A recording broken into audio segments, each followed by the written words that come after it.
Bonjour frères et sœurs chrétiens, je me nomme l'évangéliste Enoch Kwame de la mission biblique fondamentale abrégée la MIBIF. Et ce matin j'aimerais partager un message très important. C'est pourquoi j'aimerais que nous fermons les yeux, nous allons prier pour la parole. Je prie pour la parole. Seigneur, je veux te recommander ta parole entre les creux de tes mains. Tu as dit dans le livre de Psaume 119 que ta parole est une lampe à nos pieds et une lumière sur nos sentiers. Je prie Seigneur ce matin que cette parole fasse du bien à tous ceux et celles qui m'écouteront. Merci pour ton esprit, au nom de Jésus-Christ. Amen. Le message que j'aimerais partager avec vous, le thème s'intitule « La prière qui attire les ossements ». La prière qui attire les ossements. Aujourd'hui, plusieurs chrétiens prient, formulent des prières, mais ces prières ne sont pas exaucées. Souvent, sur 100 prières, nous avons une seule prière qui est exaucée. Souvent, les 100 prières ne sont pas exaucées. Pourtant, Jésus-Christ a dit, tout ce que vous demanderez en mon nom, tout, sans exception, tout ce que vous demanderez en mon nom, je vous l'accorderai. Mais pourquoi plusieurs chrétiens prient, ils ne sont pas exaucés? C'est ce message que l'Esprit m'a donné pour toi. Je prie que ce message te fasse du bien. Le verset a été tiré dans le livre de 2 Chroniques 20 à partir du verset 1. 2 Chroniques 20 à partir du verset 1. Nous voyons l'histoire du roi Josaphat. Un jour, ils sont venus informer le roi Josaphat que 3 grandes nations sont en train de venir de faire la guerre.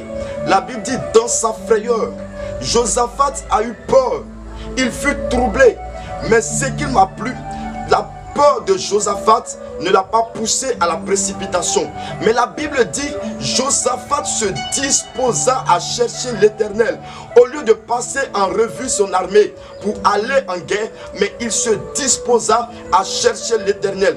Frères et sœurs chrétiens, vous qui me suivez, lorsque les difficultés arrivent, lorsque la situation arrive, tu peux avoir peur, c'est normal, c'est naturel, mais que la peur ne te pousse pas à la précipitation, que la peur ne te pousse pas dans la main des marabouts, dans la main des féticheurs, mais dispose-toi à chercher l'Éternel. Il ne s'est pas disposé à chercher un prophète, mais il s'est disposé à chercher l'Éternel. Mais c'est la prière de Josaphat qui a attiré mon attention.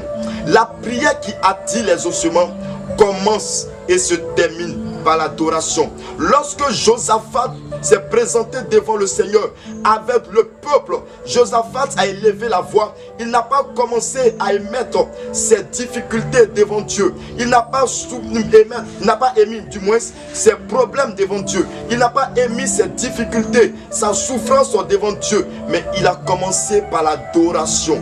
Il a commencé à dire ce que Dieu est. L'adoration, c'est de dire ce que Dieu est. La louange, c'est de dire ce que Dieu a fait. L'adoration, c'est de dire ce que Dieu est. La louange, c'est de dire ce que Dieu a fait. Il a dit, Seigneur, c'est toi qui es Dieu dans les cieux. C'est toi qui domines sur toute la nation. C'est toi qui veilles. C'est toi qui détiens la force et la puissance. Bien-aimés, lorsque vous vous trouvez dans une situation compliquée, commencez par adorer Dieu. Les disciples de Jésus-Christ ont dit, Maître, apprends-nous à prier. Il a dit, lorsque vous allez prier, dites notre Père qui est aux cieux. Même le notre Père qui est aux cieux, c'est une prière d'adoration. L'adoration attire la puissance de Dieu. L'adoration attire la faveur de Dieu. L'adoration fait lever Dieu de son trône. Bien-aimé, l'église est née pour adorer. Nous sommes rachetés pour devenir un peuple d'adorateurs. Si vous voulez que Dieu puisse descendre dans vos travail, dans vos finances, dans vos foyers, dans votre maison, commencez toujours par l'adoration. Lorsque tu te retrouves en face d'une difficulté, commence par adorer Dieu. Lorsque tu commenceras par adorer Dieu, le royaume céleste sera d'accord avec toi. Les anges quitteront le 3e ciel et viendront adorer avec toi. Le Père se lèvera de son trône et viendra vers toi. Parce que l'adoration attire Dieu là où tu es. Tu veux que Dieu soit dans tes finances, commence par adorer Dieu. Quelle difficulté tu es en train de traverser? Quelle difficulté tu es en train de traverser? Quelle difficulté ta famille traverse? Quelle difficulté le couple est en train de traverser? Je veux te dire ce matin, commence par l'adoration. Et c'est ce que Josaphat a fait. Il a commencé à adorer Dieu. Il n'a pas présenté ses difficultés. Il n'a pas présenté les épreuves. Il n'a pas présenté la situation. Mais il a élevé la voix. Et il a commencé par adorer Dieu. Après l'adoration, qu'est-ce que Josaphat a fait? Il a rappelé à Dieu les promesses. Et là encore, il n'a pas soumis ses difficultés. Il n'a pas présenté ses difficultés. Mais il a commencé à rappeler les promesses à Dieu. Frères et sœurs chrétiens, nous avons des promesses dans la Bible. Lorsque tu es en face d'un combat spirituel, qu'est-ce que Dieu t'a dit? Quelles sont les promesses que Dieu t'a dit? C'est ça. Commence à rappeler les promesses à Dieu. Dieu ne bénit pas nos paroles. Dieu bénit sa parole. Et dans Ésaïe, il est écrit, de la même manière, la pluie descend des cieux pour arroser la terre et faire germer la plante. Donner de la sémence au semeur et du pain à celui qui mange. Ainsi en est-il de la parole qui sort de la bouche de Dieu. Cette parole ne retourne pas à Dieu sans avoir accompli son effet. Dieu veille sur sa parole pour l'exécuter. Et Josaphat avait cette révélation. C'est pourquoi il a commencé à rappeler les promesses à Dieu. Quelle situation tu traverses? Commence à rappeler à Dieu ses promesses. Dieu bénit sa parole.